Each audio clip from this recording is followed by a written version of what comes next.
ধারণা করে কথা বলা নিষেধ ইসলামে। ওয়া ইন্না যান্না লা ইউগনি মিনাল হাক্কি শাইআ। আল্লাহ বলেন ধারণা কখনো সত্যের বিকল্প হতে পারে না। আপনাকে সত্যটা জেনে বলতে হবে। আমরা এরকম সমাজে অনেক করি, অনেক আপনি পাবেন। ধরেন যে আপনাকে আপনার এক বন্ধু দেখলো, রিকশা দিয়ে যাচ্ছেন, আপনার পাশে এক নারী বসা, তো সে অনেক কিছু খারাপ ধারণা করতে পারে। এরকম হয় না সমাজে?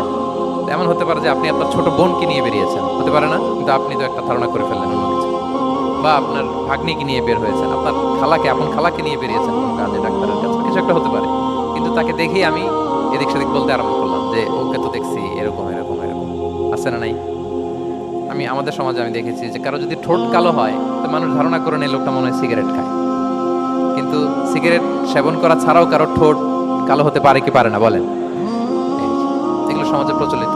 বিয়ে করার পর ইমিডিয়েট যদি কেউ একটা গাড়ি কিনে বা হুন্ডা কিনে, এটা কি বলেন তো? এই বোধহয় শ্বশুর বাড়ি থেকে যৌতুক নিয়ে আসছে। দেখছেন, এরকম ভুরি ভুরি আপনি সমাজে পাবেন।